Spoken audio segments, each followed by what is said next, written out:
second what you said about Dr. Rai's session, because I think the fact that she's not only spoke about how difficult it is to crack this very difficult market, but even from a capital point of view, the minute she used the word modular, that just makes it very comfortable for us to also look at giving money, and we feel that, it's a part of the larger puzzle. So listen, I've been seeing all of you here, and at least I've been warmed up. But let's do a session of warming up, right? Jairaj and I discussed this. So can I request all of you to stand up, please? And let's stretch. Come on, you can do better. Who doesn't like stretching after all? Wake yourselves up right before lunch. Turn around. Just don't bang anybody on your right and left. We don't want any injuries here. I didn't see an ambulance standing, so let's not risk that. Thank you very much. Please be seated. I hope that kind of woke you up. So just some house rules about what we are going to be doing this session and what is this session about and what it is not.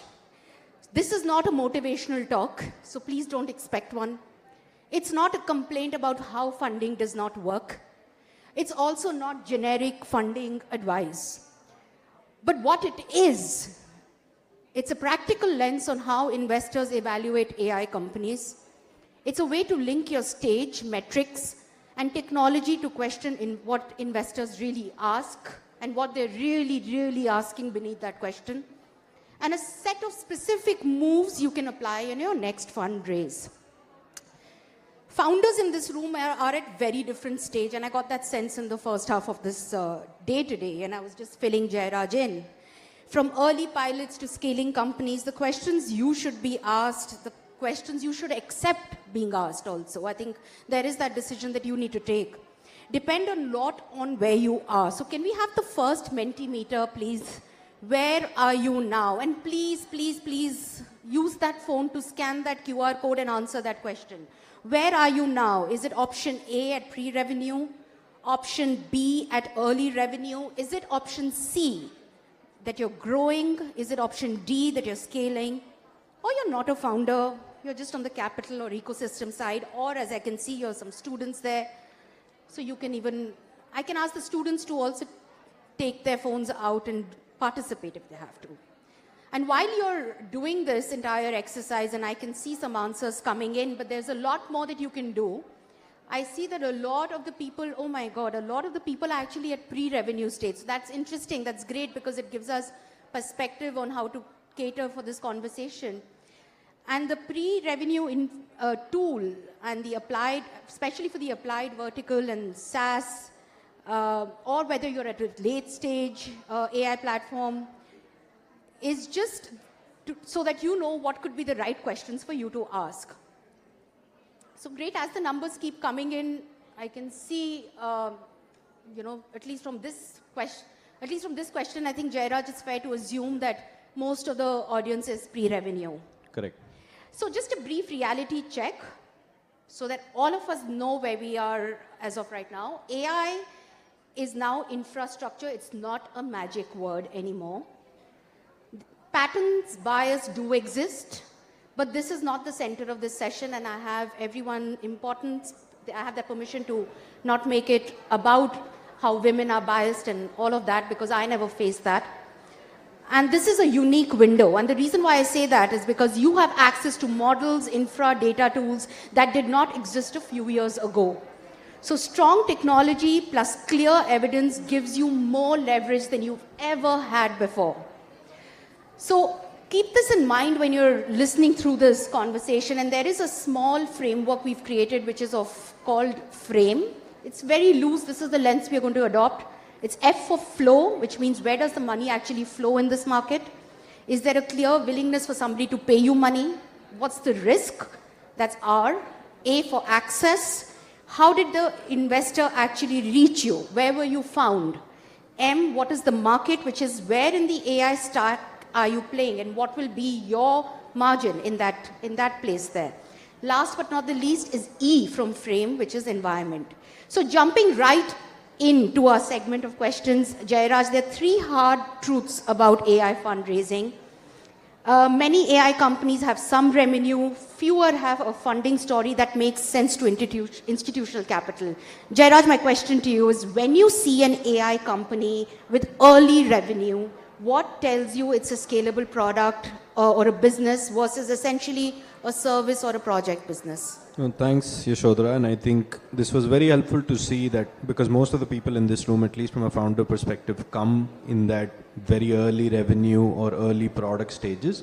So what I think for us, it may not even be, most of the companies we typically invest in from an AI perspective or the portfolio we've built in the last 2-3 years, these are all companies that probably don't even have revenue at this point of time, right? But what we look for, especially when we're trying to evaluate market and go-to-market strategies, how they're going to scale, whether it's in India or elsewhere, what we want to look for is two things. Repeatability.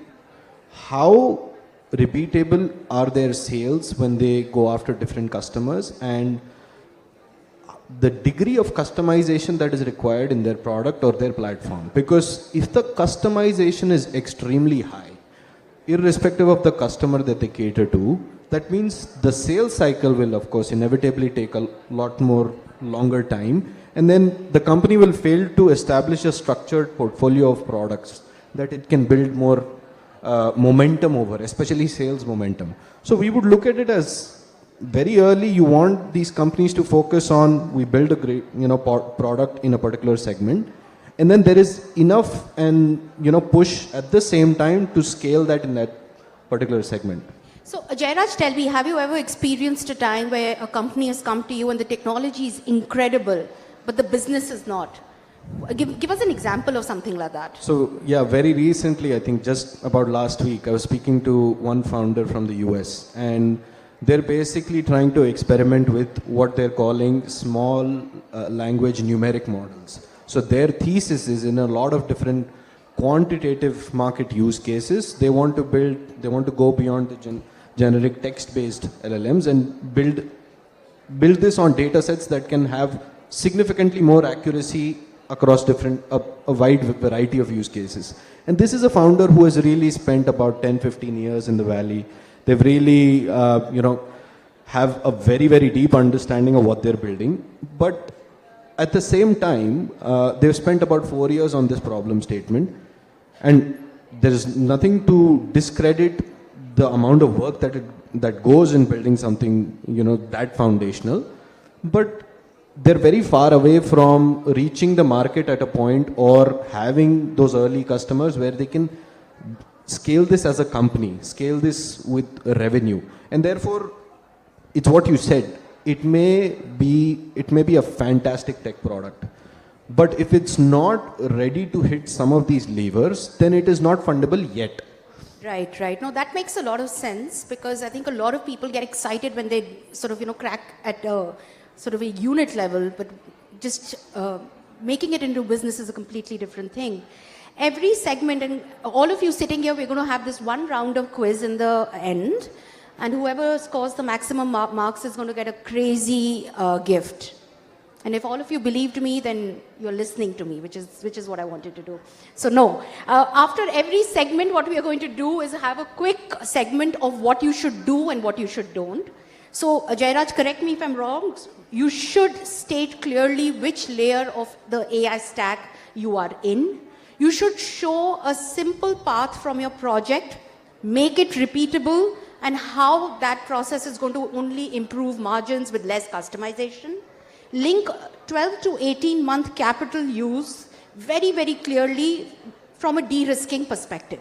What you must not do, and I think if you were me, I would be taking notes right now. What you must not do is present a service-heavy business as a product company without data to support standardization. Second, pitch horizontal AI for everyone at early stage. Treat, and the third thing is very important, treat some revenue as enough. So definitely don't do any of these three things. Moving on very quickly to the second truth of today, which is data beats bias. I think Jairaj, very, very gently touching on the fact that data is agnostic of any kind of bias.